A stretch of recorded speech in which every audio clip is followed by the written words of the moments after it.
Hey, what's up guys? Alex here with a new video, and today we're going to be doing an unboxing of the Canon EOS R5. If you can't tell, I am super excited to get my hands on this camera, and before we even get started, I'm going to go ahead and say this. I am a wedding and portrait photographer based out of Texas. You heard that, photographer. So this camera is a photography camera first, right? It does have video features, it does have incredible video features, but this camera is not a cinema camera. So will I talk about video? Absolutely. Will I shoot all my YouTube videos with this camera? Absolutely. Will I talk about overheating and how it makes it the worst camera in the world? No. As long as the camera doesn't overheat taking pictures, which is what my job is, I'll be completely fine. So now I understand. If you're a hybrid photographer and you want the best of both worlds, there's going to be compromises, right? And there's tons of options. And I think this is the year for hybrid photographers to really find something that really suits their needs. Now, I did open this up to get the battery going. When I picked the camera up at my local camera shop, Precision Camera here in Austin, Texas, they told me that the cameras were shipping with dead batteries. So I have the battery charging over there, but I haven't done anything else. So let's go ahead and take it out. We have your Canon standard warranty. Here's what I opened before, right? Here's where the battery was, the new LPE6N battery, I believe. Now, all the old batteries are backwards compatible. Canon's still shipping a real paper manual in 2020. Most manufacturers are now going online, so if you want it, here it is. We have the same Canon charger you've had for maybe 10 years to charge your LPE6 batteries. We have a USB-C cable, USB-C to USB-C. Cool. Here we go, we're getting to it.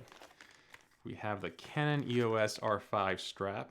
Do you guys use these? As a matter of fact, I've never used one, and this one actually looks like it's the thinnest Canon strap that's shipped with cameras before, so let me know if you use them below. I use Peak Design, so as soon as I'm done making this video, I'm gonna strap my Peak Design strap on and be completely happy.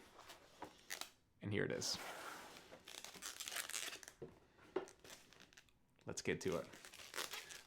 Let's see if you can hear this right here.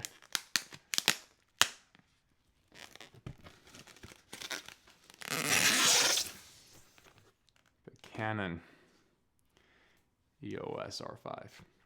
So it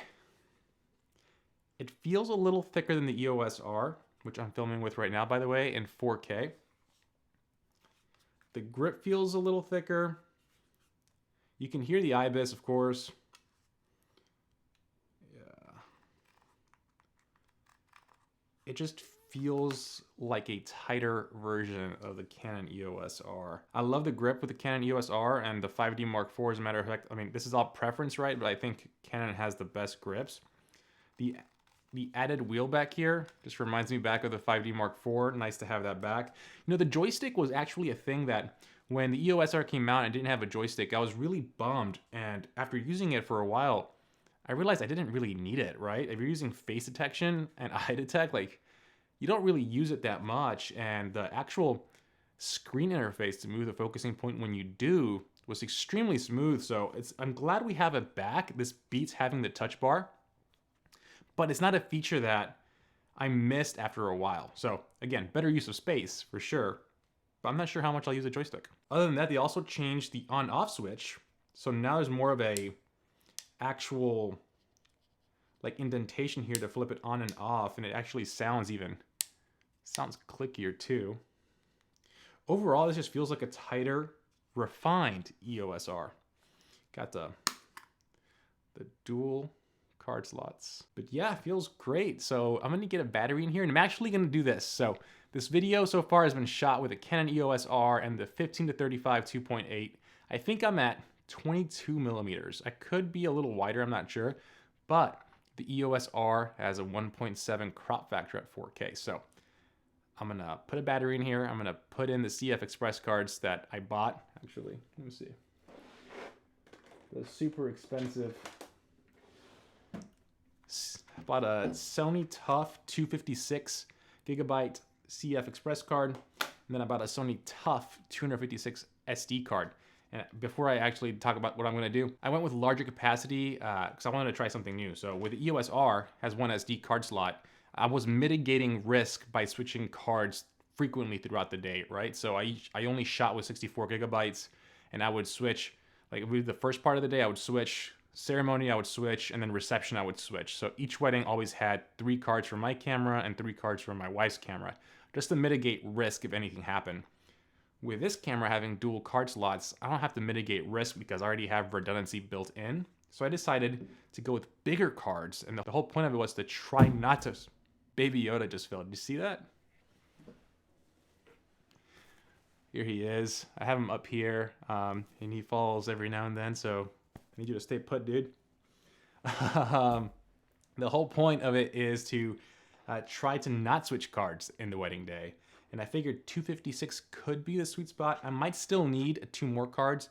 I'm not sure. I gotta see how large the raw files are. But anyways, I'm gonna slap a battery in here, slap the memory cards in here, and I'm gonna switch this video to 8K RAW with Canon EOS R5. We're gonna do 2 things. I'm gonna show you. You know what? Let me just show you. Okay, so here we are shooting 8K 24 frames per second RAW. And now, I did not change the lens focal length whatsoever, so this is how much of a crop the Canon EOS R had when shooting with it. That I shot the entire portion in the beginning. Actually, I was wrong. It's 17 millimeters. So here it is, full frame 8K RAW. Let me go ahead and zoom in a little to adjust some of the distortion that you might be seeing. Here we are closer to 30 millimeters and 8K RAW. So first impressions, kind of going back to the EOS R now and holding it in my hands. The R5 has a beefier grip, just feels better in the hand. I mean, it's like a tighter feel. It's thicker. So for me, again, if you haven't seen my videos, I am 6'4". I think I have fairly large hands. I hate small grips, specifically during weddings, because you put a flash on the camera and then you just your hand starts cramping. I'm glad to see that Canon went a little bit thicker with the R5. Hopefully the R6 feels just as good. Not that I had any complaints with the R system, but for me, I do prefer a better grip on a camera. So this is just my first impressions unboxing it, right? I'm doing a photo session and potentially a video session later on today, and I feel bad for my wife, but she will be my model for the next 3 or 4 days. I'm gonna be testing out everything I can on this camera. Again, from the photographer's perspective. There's tons of videos out there about the video capabilities and the 8K, so I'm not gonna focus too much on that. I'm gonna focus more on the things that pertain to us photographers. What does dynamic range look like? What's highlight recovery, shadow recovery? Be on the lookout for that. I will also be comparing it to the EOS R as far as image quality and how it compares. So overall, I can't wait to start making content with this camera. Hopefully you're enjoying this 8K RAW footage. Hopefully it also looks better than the previous footage you just saw. So guys, as always, please like, subscribe, and I'll see you on the next one. Have a good one. Peace.